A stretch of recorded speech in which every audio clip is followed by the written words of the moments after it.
저희가 이제 사도행전 9장을 묵상을 하면서요, 이 사울의 회심 그리고 사울의 부르심에 대해서 계속 묵상을 하고 있는데요.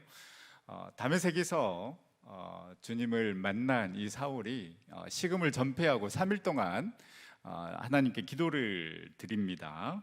그리고 이 사울의 기도가 주님의 마음을 굉장히 흡족하게 했다라고 말씀을 드렸죠. 그래서 하나님께서 준비한 사역자 아나니아를 이 사울에게 보냅니다.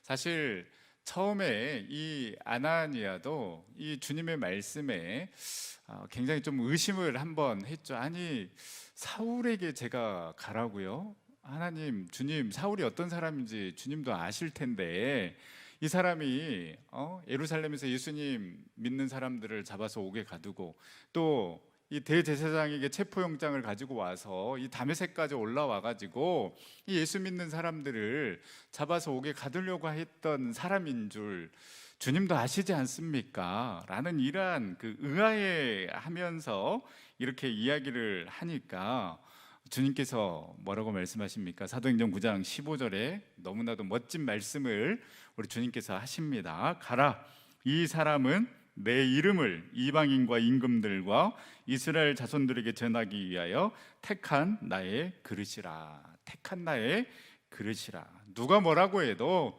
사울은 내가 택한 나의 그릇이다라고 이렇게 이야기를 합니다. 사울뿐만 아니라 저와 여러분들도 우리 주님께서 특별히 택하신 우리 주님의 그릇인 줄 믿으시기를 바랍니다.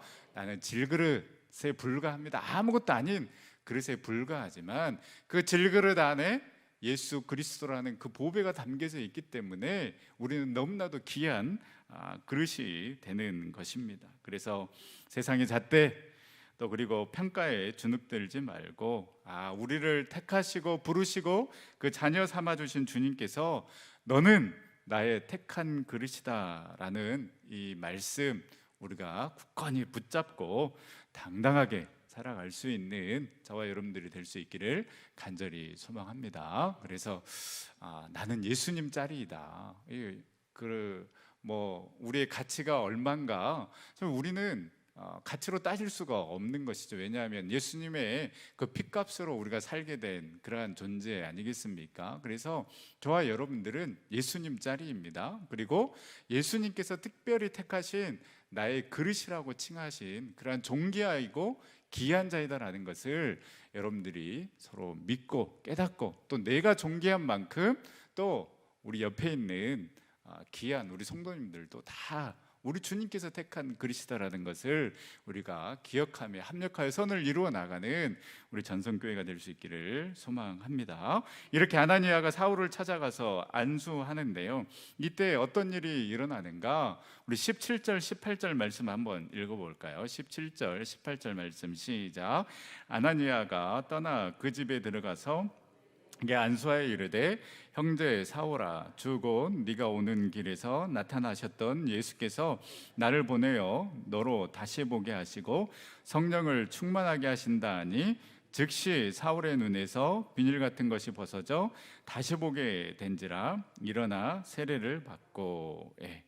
이제 아나니아가 네가 만났던 그 주님께서 나를 너에게 보냈다. 그리고 다시 안수를 보내어 너를 다시 보게 하시고 성령을 충만하게 하신다 하니 이 사울의 눈에서 비닐 같은 것이 벗겨져 다시 보게 되었다라고 이렇게 이야기를 합니다. 이 다시 보게 되었다라는 이 말이 두 번 반복해서 나옵니다.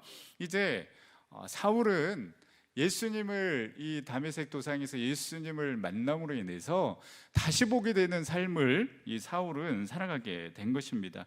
율법에 사로잡힌 또 헛된 욕심, 헛된 욕망에 사로잡혀서 비방자요, 박해자요, 폭행자인 삶을 살아갔던 사울이 이제 다메섹 도상에서 예수님을 만남으로 인하여서 다시 보게 되는 그 역사, 다시 보게 되는 그러한 축복이 이 사울에게 임하게 된 것입니다. 예수님을 보지 못하게 하고 바라보지 못하게 했던 그 비닐 같은 것이 벗겨져서 이제 새로운 세상을 보게 되었고 영적인 세상을 보게 되었고 하나님이 함께 하시는 그 아름다운 세상을 보게 된 것입니다.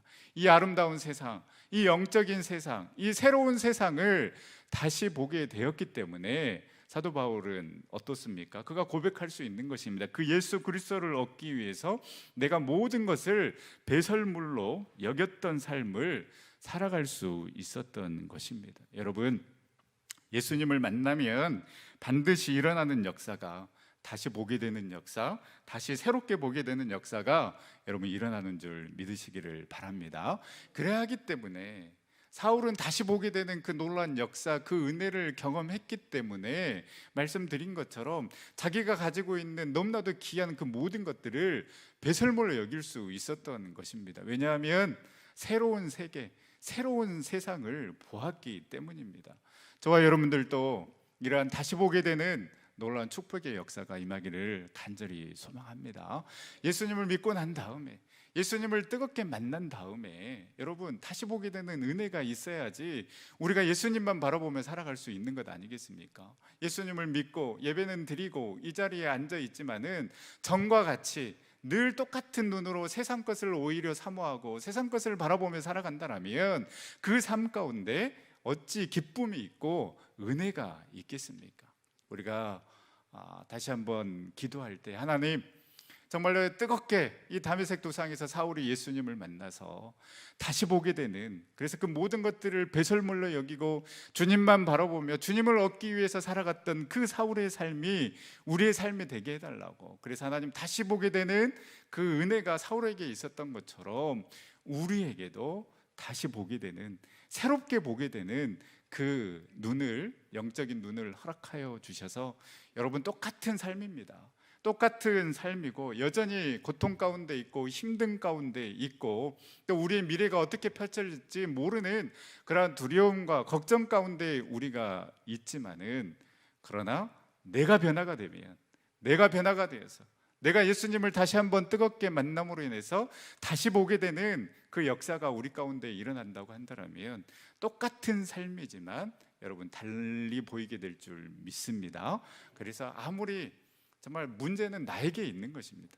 내가 바라보는 것이 문제인 것이지, 내가 달라지고 내가 눈을 뜨게 되면 되는 것이지, 여러분 세상 탓하고 남 탓할 필요가 없는 것입니다. 내가 변화되지 않았기 때문에 불평 불만이 가득한 것이고요, 또 내가 보지 못하기 때문에 자꾸 남 탓만 하고 남 핑계 대며 살아가는 것 아니겠습니까? 그래서 주님, 나에게도 안수하여 주시옵소서.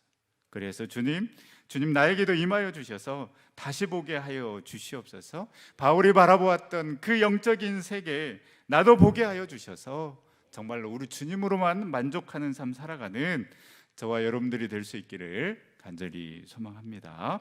이제 이렇게 다시 보게 되는 정말 똑같은 삶이지 않습니까? 그런데 결정적으로 다시 보게 된 그 계기가 무엇입니까? 주님을 만났기 때문에 새로운 세상, 새로운 세계가 열리는 것입니다.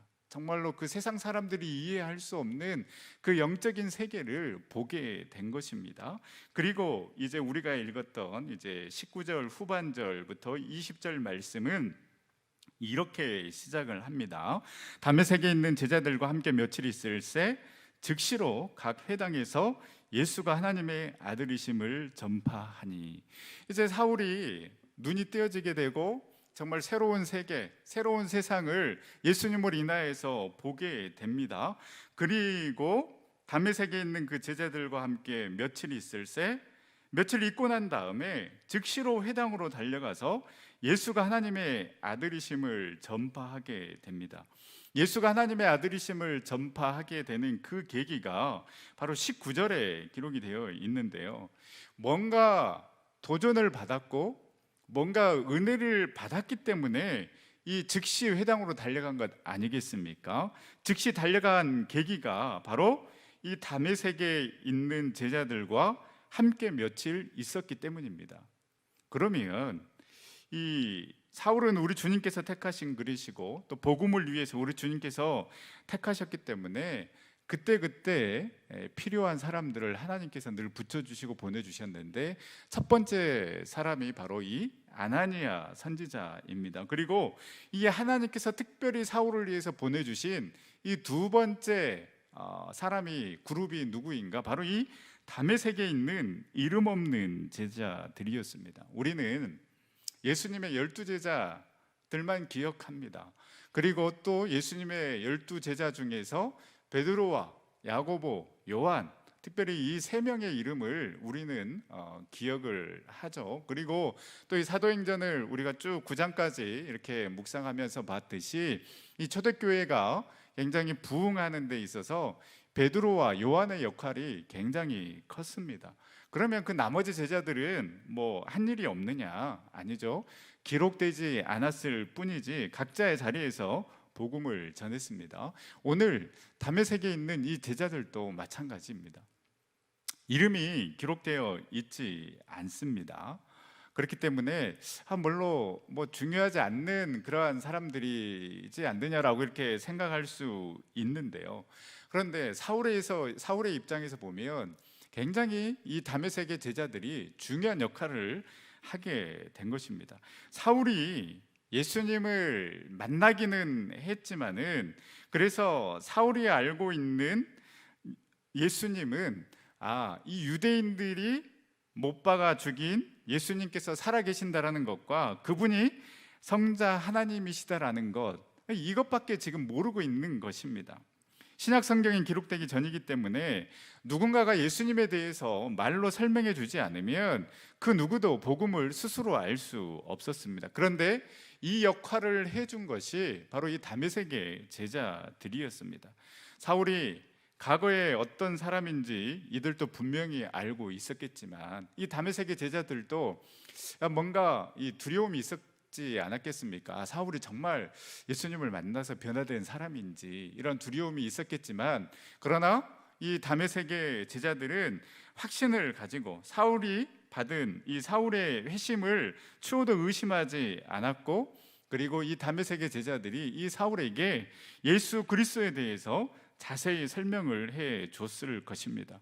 예수님께서 왜 이 땅에 오셨는지, 그리고 예수님께서 이 땅에 오셔서 어떠한 사역을 하셨는지, 그리고 언제 어디에서 무슨 말씀을 전했는지, 그리고 어떻게 십자가에 못 박혀 돌아가셨고 어떻게 부활하셨고 어떻게 승천하셨는지, 이 다메섹의 제자들이, 이 이름 없는 제자들이 예수님에 대해서 알고 있는 그 모든 것을 바로 이 사울에게 전해 주었을 것입니다. 이 이야기를 듣고 이들이 가르쳐준 복음의 내용이 얼마나 이 사울의 심령을 사로잡았으면 그 즉시 뛰쳐나가서 복음을 전하기 시작했겠습니까? 여러분, 이들의 가르침이 사울에게 영향을 미쳤기 때문에 이 이름 모를 제자들을 지금 성경에 언급하고 있는 것 아니겠습니까? 여러분, 우리 모두가 3,000명, 5,000명을 회개시킨 베드로가 될 수 없습니다. 또 전 세계를 돌아다니면서 선교 사역을 새롭게 했던 위대한 사도 바울은 될 수 없지만은요, 그러나 이 사울에게 며칠에 걸쳐서 온 마음을 다해서 복음을 설명해 준 이 다메섹의 이름 없는 제자들, 이 이름 없는 제자들의 역할은 저와 여러분들이 얼마든지 할 수 있다라는 것입니다. 저와 여러분들이 이 사명을 감당할 수 있기를 간절히 소망합니다. 뭔가 우리가 베드로처럼 바울처럼 성경에 기록된 위대한 믿음의 위인들처럼 그러한 사역을 감당할 수 없다 하더라도요, 그러나 이 한 사람을 위해서 예수 그리스도가 어떤 사람인지 복음을 가르쳐 주었던 이 사울에게 복음을 가르쳐 주었던 이 다메섹의 제자들과 같은 그 역할은 저와 여러분들이 얼마든지 할 수 있다라는 것이죠. 그래서 그 한 사람, 이 한 사람이 변화되어서, 정말 이 사울 한 사람이 변화되어서 놀라운 역할들을 감당하지 않습니까? 그래서 내가 먼저 복음으로, 또 내가 먼저 그 예수 그리스도로 채워져서 한 사람, 우리 주위에 있는, 내 곁에 있는 그 한 사람, 한 영혼을 살리는 이 사명 감당하며 나아가는 저와 여러분들이 될 수 있기를 간절히 소망합니다. 이렇게 사울이 각 회당을 찾아가서 예수가 하나님의 아들이심을 전파하니 반대로 누가 놀랐겠습니까? 회당에 모여 있는 자들은 다 유대인들 아니겠습니까? 그런데 이 회당에 사울이 나타나서 자, 이제 우리 예수 믿는 사람을 잡으러 갑시다 라고 하는 것이 아니라 반대로 예수는 하나님의 아들이십니다라고 이렇게 선포를 하니까 이 유대인들이 다 깜짝 놀라는 것입니다. 아니, 저 사람이 예수 믿는 사람들을 잡아다가 옥에 가두는 사람이 아닌가? 그런 사람으로 생각을 하고 이 유대인들이 앉아 있는데 갑자기 사울이 들어와 가지고 전혀 반대의 상황을 지금 이야기를 하고 있는 것입니다. 예수 믿는 사람들을 잡으러 가자라는 것이 아니라 예수는 하나님의 아들이십니다라고 이렇게 전파를 하니까 다들 놀라는 것 아니겠습니까? 그런데 사울은 당황하지 아니하고 오히려 힘을 더 얻어서 예수를 그리스도라고 증언하고 있습니다. 그리고 사울은요, 믿어도 제대로 믿고 전해도 제대로 전하고 사역을 해도 제대로 사역을 감당하는 사람이었습니다. 여러분, 우리에게도 이 열정, 이 열심, 이 헌신이 있기를 바랍니다. 사도 바울이 정말 그 예수님을 만나고 그리고 예수님이 살아계시고 그 하나님의 아들이다 이 정도로만 알고 있었지만 이 다메섹의 이름 없는 제자들이 예수님에 대해서 며칠 동안 그 복음에 대해서 다시 한번 이야기를 해주니까 이제 이 사울이 너무나도 뜨거워서 즉시로 회당으로 달려가서 복음을 전했던 것처럼 이 사울은 이런 사람이었습니다. 믿어도 제대로 믿고 전해도 제대로 전하고 사역을 해도 제대로 감당했던 사람이었습니다. 바울은 묻지도 않고 따지지도 않고 그 즉시 회당으로 달려가서 복음을 전했습니다. 이들이 나를 어떻게 생각할까? 세상 그 시선 의식하지 아니하고 여러 가지 생각할 필요 없이 예수 충만, 성령 충만, 복음 충만해서 달려간 것입니다. 이 바울의 삶을 잘 표현해 주고 있는 말씀이 빌립보서 3장 12절에서 14절 말씀인데요, 우리 다 같이 한번 화면을 보면서 한번 읽어보도록 하겠습니다. 내가 이미 얻었다 함도 아니요 온전히 이루었다 함도 아니라 오직 내가 그리스도 예수께 잡힌 바 된 그것을 잡으려고 달려가노라. 형제들아, 나는 아직 내가 잡은 줄로 여기지 아니하고 오직 한 일, 즉 뒤에 있는 것은 잊어버리고 앞에 있는 것을 잡으려고 표대를 향하여 그리스도 예수 안에서 하나님이 위에서 부르신 부름의 상을 위하여 달려가노라. 아멘. 그 예수님을 만나고 또 이 다메섹 제자들을 통하여서 예수님이 어떤 분이신가를 알고 즉시로 달려가서 그 열정 그대로, 그 믿음 그대로 가지고 유대인들에게 회당에 들어가서 복음을 전했던 이 사울의 열정은요, 멈추지 아니하고 끝까지 그 목숨을 다하는 그 순간까지 계속 이어지게 됩니다. 그렇게 많은 사역을 감당했음에도 오늘 빌립보서 3장의 고백처럼 나는 아직 이루지 않았기 때문에 계속해서 달려간다라고 고백하고 있지 않습니까? 내가 한 일, 내가 했던 그 수많은 사역들, 그리고 열매 맺었던 그 수많은 열매들, 그 과거의 영광은 다 잊어버리고 앞을 향하여서, 표대를 향하여서, 그리고 우리를 부르신 그 부르심의 상을 위해서 달려갔던 자가 바로 사울이었습니다. 여러분, 주님을 향한, 복음을 향한 이 열정과 열심이 저와 여러분들에게도 다시 한번 회복되기를 간절히 소망합니다. 처음에 뜨거웠다가 나중에 식어버린 그러한 삶이 아니라 정말 그 사도 바울처럼 그 처음에 뜨겁게 만났던 그 예수 그리스도가 내 생명이 다하는 그날까지 계속해서 이어질 수 있는 그 열정, 그 헌신, 그 믿음이 저와 여러분들에게 있기를 간절히 소망합니다. 주일날 말씀드렸던 것처럼 그 라오디게아 교회처럼 뜨겁지도 않고 차지도 않고 미지근하여서 내가 토해내어 버리겠다라고 우리 주님께서 책망하시는 그 책망을 듣는 것이 아니라 그 사도 바울처럼 주님, 내가 이 열정 가지고 그 처음에 뜨겁게 주님을 만났던 그 열정 식지 아니하고 그 과거의 영광만 생각하고 내가 과거에 열심히 했지 않았냐, 이것을 다 잊어버리고 그 표대를 향하여서 부르심의 상을 향하여서 위에서 계속해서 달려갈 수 있는 저와 여러분들이 될 수 있기를 간절히 소망합니다. 여러분 스스로 만족하면서 이 정도면 됐다 혹 멈춰 있지는 않습니까? 우리가 핑계 대지 아니하고 주저하지 말고 저와 여러분들을 부르신 그 부르심의 상을 위해 뒤에 있는 그 뒤에 있던 그 과거의 영광들은 다 이제 잊어버리고 오직 앞에 있는 것을 향하여서 표대를 향하여서 주님의 거룩한 그 목표를 향해 다시 한번 일어서서 달려가는 우리 전성교회 또 우리 전생의 성도들이 다 될 수 있기를 간절히 소망합니다. 우리 옆에 있는 분들 바라보시면서 한번 이렇게 인사했으면 좋겠습니다. 우리를 부르신 부르심의 상을 위해 달려갑시다. 우리를 부르신 부르심의 상을 위해 달려갑시다. 우리 다시 한번 인사할까요? 주님께서 당신을 기다리고 계십니다. 아멘. 주님께서 저와 여러분들을 여전히 기다리고 계십니다. 야, 나는 아직도 너를 원한다. 나는 아직도 네가 예배하기를 원하고 기도하기를 원하고 전도하기를 원하고 섬기기를 원한다.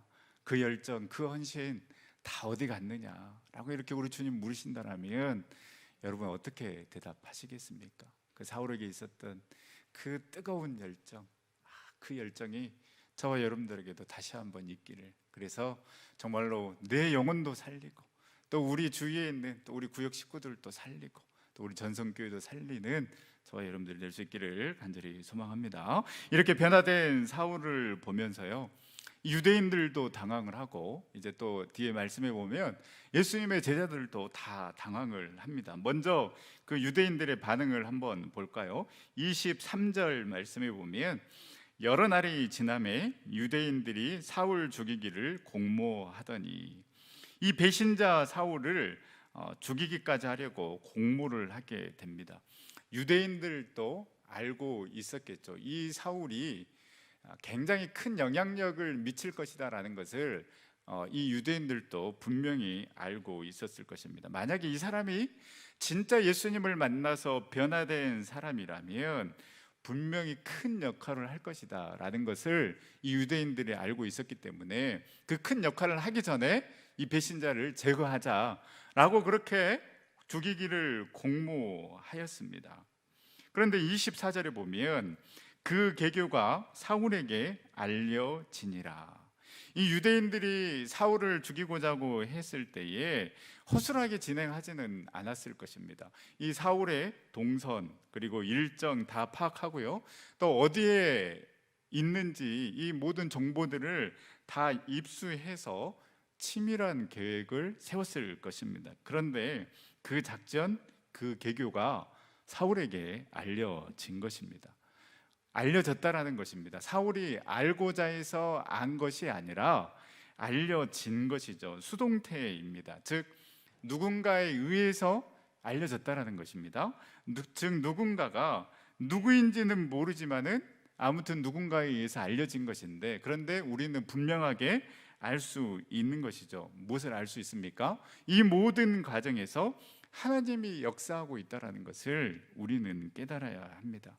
하나님이 택한 자녀, 어떻게든 하나님께서 살리시고 지키시고 보호해 주심을 여러분 믿으시기를 바랍니다. 유대인들은 치밀하게 사울을 죽이고자 치밀한 계획을 세웠지만, 그러나 사울을 사랑하시는 하나님께서도 더 치밀하게 사울을 지켜주신 것입니다. 내가 나를 지키는 것이 아니라 하나님께서 지켜주시고 하나님께서 인도해 주셔야 됨을 여러분 믿으시고 늘 하나님의 보호하심을 구하며 살아갈 수 있기를 간절히 소망합니다. 그리고 또 한 가지 우리가 반드시 기억해야 될 것은요, 악은, 거짓은 반드시 드러나게 되어 있습니다. 어둠은 빛이신 예수 그리스도를 통해서 반드시 물러가게 되어 있는 것입니다. 유대인들이 아무리 사울을 죽이려고 치밀한 계획을 세웠다고 해도요, 그 악한 계획은 반드시 드러나게 되어 있는 것입니다. 요즘 연예인들 그리고 또 유명 스포츠 스타들 과거 이렇게 학교 폭력 사건들이 다 드러나고 있지 않습니까? 여러분 재직권은 못 산다고요? 결국 우리의 허물, 우리의 죄악 또한 다 드러나게 되어 있습니다. 그래서 감추려 하지 말고 오히려 주님 앞에 있는 모습 그대로 나아가서 그 제사함의 은혜, 용서함의 은혜를 누리고 살아가는 삶이 되기를 소망합니다. 이렇게 사울을 죽이고자 하는 계교를 알고 이 다메섹 제자들이 사울을 강줄에 담아서 성벽에서 달아 이 사울을 탈출을 시킵니다. 그리고 26절 말씀에 보면 우리 26절 말씀을 한번 읽어보겠습니다. 사울이 예루살렘으로 가서 제자들을 사귀고자 하나 다 두려워하여 그가 제자됨을 믿지 아니하니.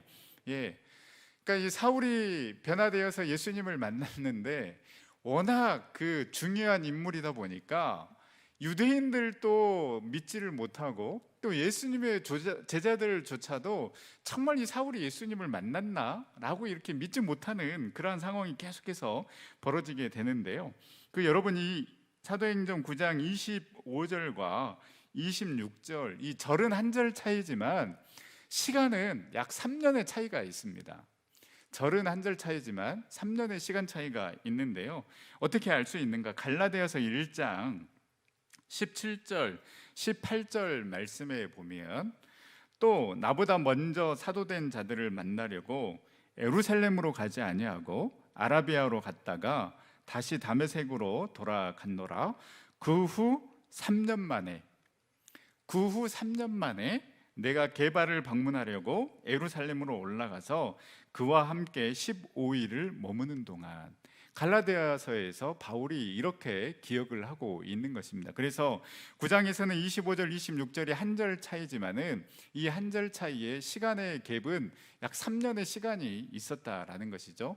바울이 이 아라비아 광야에서 3년의 시간을 보내고 난 다음에 예루살렘으로 가게 된 것입니다. 그래서 이 예루살렘으로 가서 이제 제자들을 만나려고 하는데 유대인들도 당황스러웠지만 이 예수님의 제자들 또한 당황스럽기는 마찬가지였습니다. 오히려 다 두려워하였다라고 이렇게 이야기를 하고 있는데요. 아나니아도 그렇고 유대인들도 그렇고 예수님의 제자들도 그렇고 이 사울의 회심 자체가 이토록 놀라운 일인 것입니다.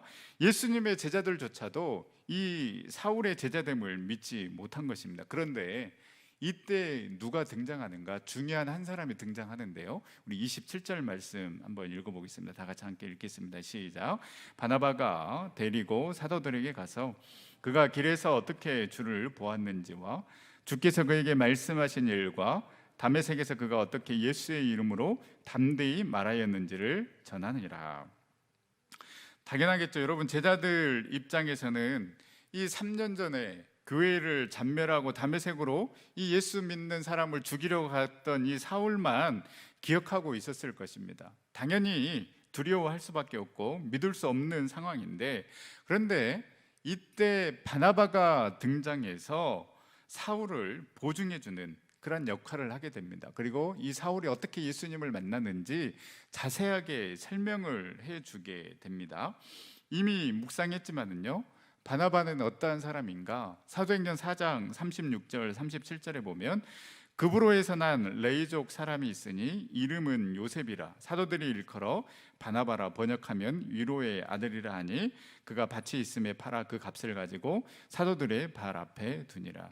바나바는요 일찍이 이 초대교회에 굉장히 본이 되는 모본이 되는 사람이었고 또 물질에 초연하였던 자였고 많은 사람들을 위로하는 자였습니다.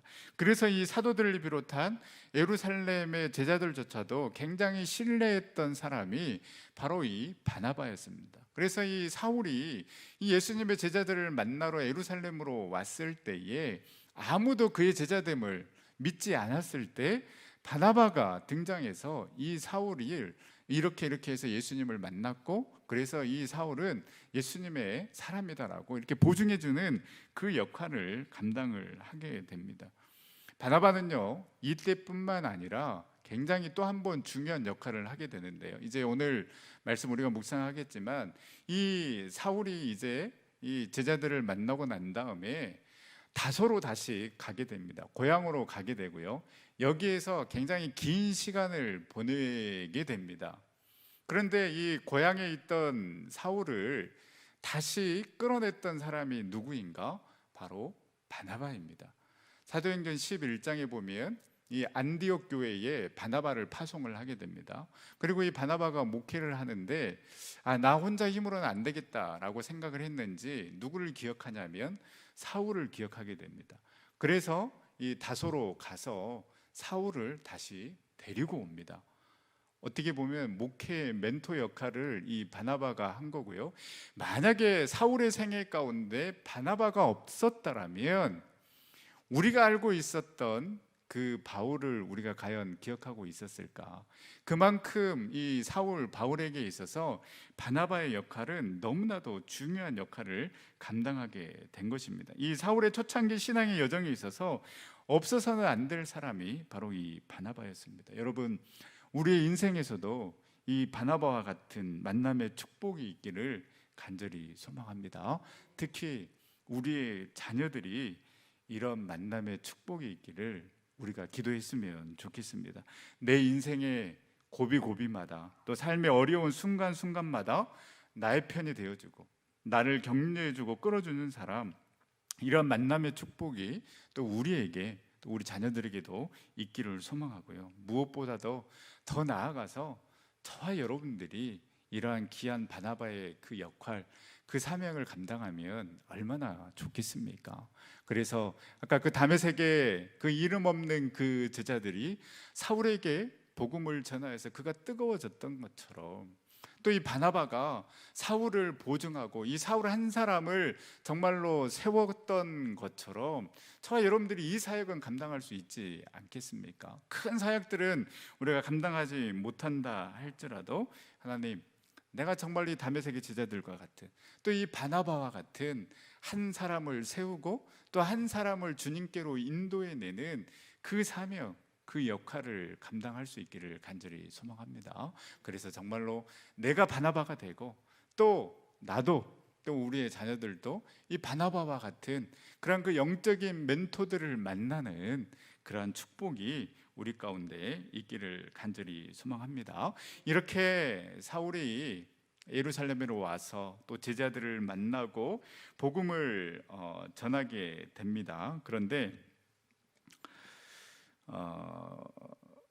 29절 말씀에 보면 29절 말씀 보면은 또 주 예수의 이름으로 담대히 말하고 헬라파 유대인들과 함께 말하며 변론하니 그 사람들이 죽이려고 힘쓰거늘이라고 이렇게 기록을 하고 있습니다. 사울은 열정이 굉장히 있어서 어쨌든 복음을 전하려고 하는데, 그리고 이 유대인들, 헬라파 유대인들과 변론을 했다라는 것은 굉장히 지적인 어떤 토론을 했다라는 거거든요. 그런데 이 사람들이 사울을 이겨낼 수가 없는 것입니다. 사울 또한 굉장히 이 지식이 풍부하고 지혜가 풍부한 사람이기 때문에 이겨낼 수가 없는 것이죠. 그래서 또 이 사울을 죽이려고 하니까 결국 30절 말씀에 보면 형제들이 알고 가이사라로 데리고 내려가서 다소로 보내니라. 이 다소는 이 사울의 고향이 되는 것입니다. 오히려 고향 다소로 이제 올라가게 된 것입니다. 이 뭔가 갑자기 흐름이 여러분 끊겨진 느낌이 듭니다. 사울의 생각에서는, 사울의 입장에서는 이 열정, 이 헌신 가지고 내가 계속해서 복음을 전할 수 있도록 하나님, 주님 이 자리를 마련해 줘야 되지 않겠습니까? 이런 생각이 들 수가 있는데 계속해서 브레이크가 걸리는 거예요. 그리고 이 유대인들이 사울을 죽이려고 하다 보니까 결국에는 고향으로 다시 갈 수밖에 없는 그러한 상황이 펼쳐지게 된 것입니다.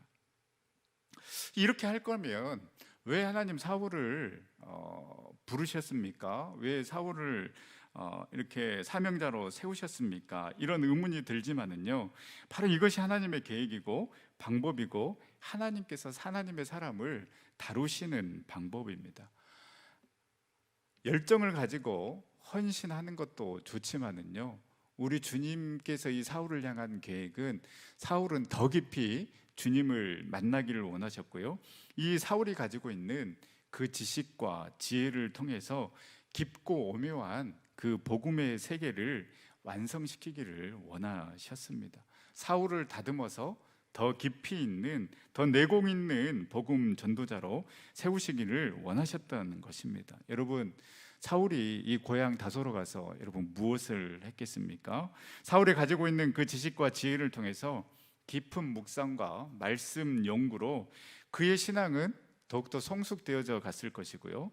어느 지역, 어느 사람과 논쟁해도 담대하게 그리스도의 도를 전할 수 있는 복음 전도자로 하나님께서 여러분 준비시키신 것입니다. 이 기간이 있었기 때문에 우리가 아는 로마서, 갈라디아서와 같은 그 복음의 정수가 기록된 책을 여러분 적을 수 있었고요. 최고의 복음 전도자로 또 최고의 변증가로 여러분 쓰임 받을 수 있었습니다.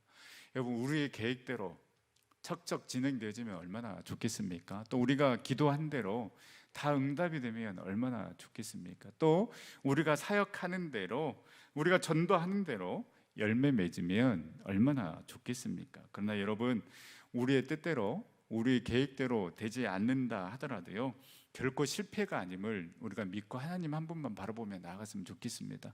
더 깊고 더 오묘하고 더 놀라운 뜻이 분명히 우리 가운데, 우리 교회 가운데 있는 줄 믿습니다. 우리는 이 하나님의 시간, 이 하나님의 다루심, 이 하나님의 훈련의 시간을 믿고요, 더 깊이 하나님 앞에 나아가는 것입니다.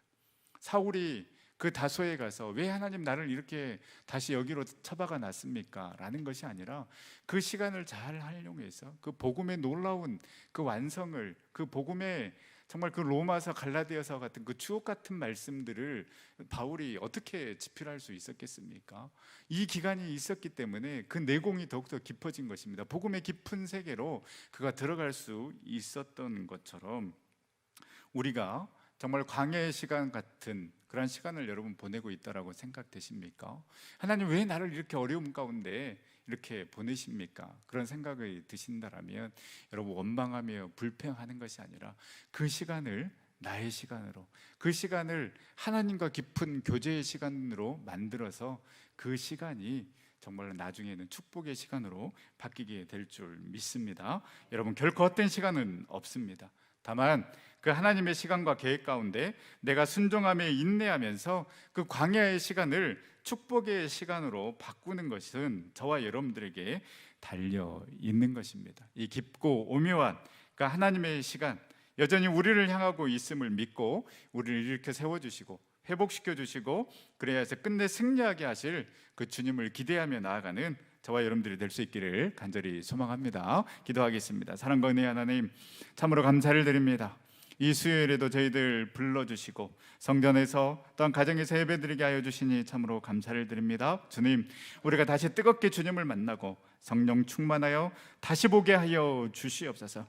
여전히 힘들고 어렵지만 똑같은 상황이지만 우리가 변화되어 우리 주님 때문에 전해보지 못했던 영적인 축복들을 다시 보게 되는, 다시 깨닫는 삶 살아가게 하여 주시옵시고, 우리가 베드로처럼 바울처럼 위대한 사역자 전도자는 될 수 없지만 그러나 하나님께서 보내주시고 맡겨주신 그 한 영혼 한 영혼을 살리는 기이한 사명 감당할 수 있도록 힘과 능력을 더하여 주시옵시고, 사울에게 그를 지지해주고 기대해주는 영적 멘토 바나바가 있었던 것처럼 우리의 삶에, 특히 우리 자녀들의 삶 가운데 바나바를 만나는 축복이 있게 하여 주시옵시고, 내가 그 바나바가 되어 한 사람을 세우고 키워내는 영적 지도자로 세워질 수 있도록 인도하여 주시옵소서.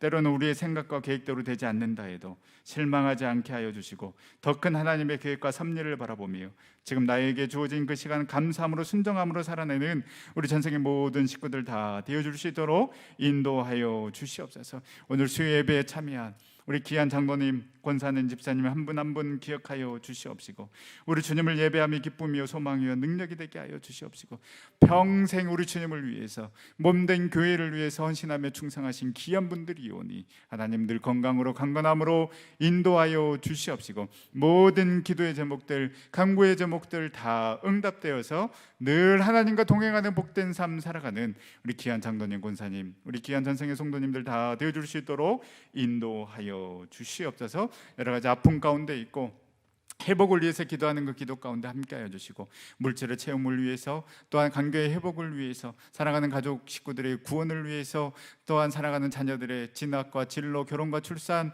위에 기도하는 그 모든 눈물의 기도 제목 가운데 우리 주님 함께하여 주시고 응답하여 주셔서 살아계신 하나님의 놀라운 은혜를 경험케 하여 주시옵시고, 우리 전성교회 하나님께서 다시금 일으켜 세워 주실 줄 믿습니다. 회복시켜 주실 줄 믿습니다. 놀라운 부흥 허락하여 주실 줄 믿사오니 우리는 그 믿음 가지고 하나님 준비하여서 하나님께서 이루실 그 놀라운 부흥의 역사를 다시 한번 맛보는 우리 전성교회 되어 줄 수 있도록 인도하여 주시옵소서. 코로나19로 너무나도 힘든 삶을 살아가고 있는 우리 전성의 식구들 하나님 기억하여 주시고, 특별히 사업장 가운데 함께하여 주셔서 실망하지 아니하고 좌절하지 아니하고 이 고통의 깊은 터널 믿음으로 이겨내어서 끝내 우리를 다시 이렇게 세워주실 그 하나님의 놀라운 은혜를 마음껏 경험하는 우리 전생의 모든 식구들 다 되어줄 수 있도록 인도하여 주시옵소서. 모든 영광 온전히 주님 앞에 올려드리오며 걸어가신 예수님의 이름으로 기도드립니다. 아멘.